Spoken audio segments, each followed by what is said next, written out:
Hello दोस्तों, आप सभी का मेरे यूट्यूब चैनल में स्वागत है। दोस्तों आज मैं सामान्य हिंदी के 25 प्रश्नों का प्रैक्टिस सेट लेके आया हूँ। दोस्तों आपको इसमें से कितने प्रश्नों के उत्तर आते हैं कमेंट बॉक्स में ज़रूर लिखें। दोस्तों हर प्रश्न को एक बार ज़रूर देखिए। दोस्तों वीडियो को पूरा देखिए। दोस्तों 10 मिनट की बात है। दोस्तों शुरू करते हैं आज के प्रश्न। पहला प्रश्न, पतितों के देश में किसकी रचना है? आचार्य चतुर्सेन की, कमलेश्वर की, रामवृक्ष बेनीपुरी की, धर्मवीर भारती की। तो इसका आंसर है दोस्तों ऑप्शन सी, रामवृक्ष बेनीपुरी की। पतितों के देश में किसकी रचना है? रामवृक्ष बेनीपुरी की रचना है। प्रश्न संख्या 2, गुनाहों का देवता किसकी रचना है? रांगे राघव की, धर्मवीर भारती की, हरिशंकर भारती की, नागार्जुन की। तो गुनाहों का देवता है धर्मवीर भारती की रचना है। ऑप्शन बी सही है दोस्तों। प्रश्न संख्या 3, मझधार में मुझको बहाकर तात जाते हो कहाँ? मझधार में मुझको बहाकर तात जाते हो कहाँ पंक्ति में कौन सा रस है?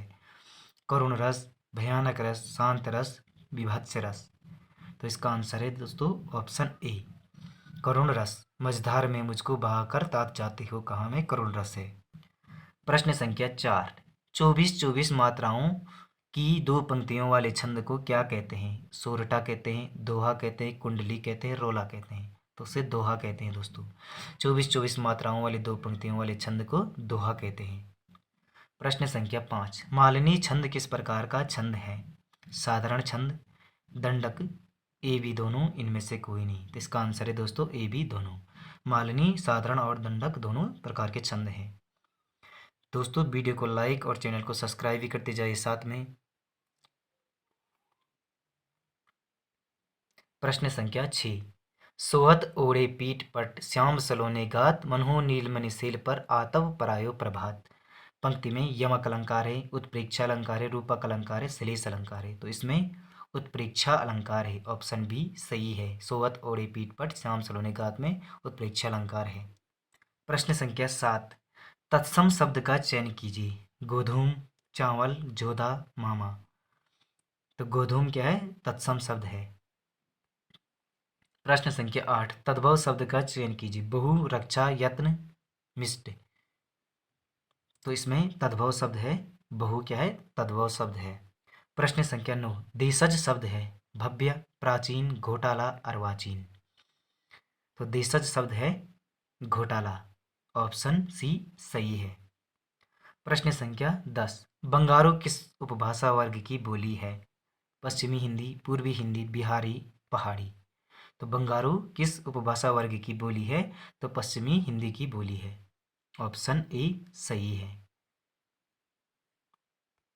प्रश्न संख्या 11, निष्कारण शब्द में संधि है।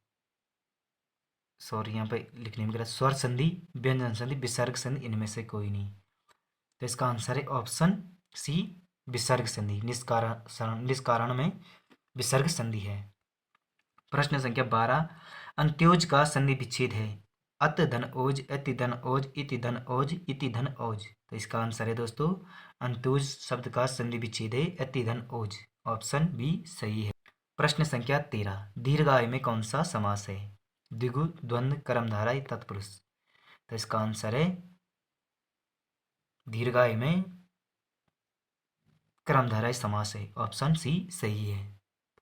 प्रश्न संख्या 14, वीर पुरुषोत्ता में कौन सा समास है? बहुब्रीहि, कर्मधारय, द्विगु, द्वंद्व। तो वीर पुरुषोत्ता में बहुब्रीहि समास है। ऑप्शन ए सही है। प्रश्न संख्या 15, शुद्ध वर्तनी का चयन कीजिए। ब्यूरो, गणराज्य, समस्त, अलमारी। तो ब्यूरो क्या है? शुद्ध शब्द है। प्रश्न संख्या 16, शुद्ध वर्तनी का चयन कीजिए। सुरक्षा, चट्टान, शब्दावली और हरियाली। तो इसमें ऑप्शन बी सही है, चट्टान सही है। प्रश्न संख्या 17, अध्ययन में कौन सा उपसर्ग है? अ, अति, अधि और अप। तो अध्ययन में अधि उपसर्ग है। ऑप्शन सी सही है। प्रश्न संख्या 18, तैराक प्रत्यय है। आकू, आक, अक, अक्कड़। तैराक में प्रत्यय है आक प्रत्यय। ऑप्शन बी सही है। प्रश्न संख्या 19, यमुना शब्द का पर्यायवाची है। सूर्य तनिया, मधुरालाप, बलारी, इंद्रियां। तो यमुना का पर्यायवाची शब्द है सूर्य तनया। ऑप्शन ए सही है। प्रश्न संख्या 20, अभिजात्य शब्द का विलोम होगा कुलीन, सामान्य, अकुलीन, वंचित। तो अभिजात्य का होगा अकुलीन। ऑप्शन सी सही है। प्रश्न संख्या 21, वह कवि जो तत्काल कविताएं करे, सुकवि, महाकवि, आसुकवि, राजकवि। वह कवि जो तत्काल कविताएं करे उसे आसु कवि कहते हैं। ऑप्शन सी सही है। वह कवि जो तत्काल कविताएं करे उसे आसु कवि कहते हैं। प्रश्न संख्या 22, ऊंची इच्छाएं रखने वाले को महानाक्षी, महत्वाकांक्षी, गगनचुंबी, नवजात। तो उसे महत्वाकांक्षी कहते हैं। ऊंची इच्छाएं रखने वाले को महत्वाकांक्षी कहते हैं। ऑप्शन बी सही है। प्रश्न संख्या 23, उल्टी गंगा बहाना मुहावरे का अर्थ है सरल कार्य करना, असंभव कार्य करना, निरंतर कार्य करना और विकास करना। उल्टी गंगा बहाने मुहावरे का अर्थ है असंभव कार्य करना। ऑप्शन बी सही है। प्रश्न संख्या 24, एक टांग पर खड़ा रहना मुहावरे का अर्थ है ईमानदार होना, निष्ठुर होना, सदा तैयार रहना, निर्लज होना। एक टांग पर खड़ा रहना मुहावरे का अर्थ है निष्ठुर, सॉरी इसका आंसर है सदा तैयार रहना। एक टांग पर खड़े रहने का अर्थ है सदा तैयार रहना।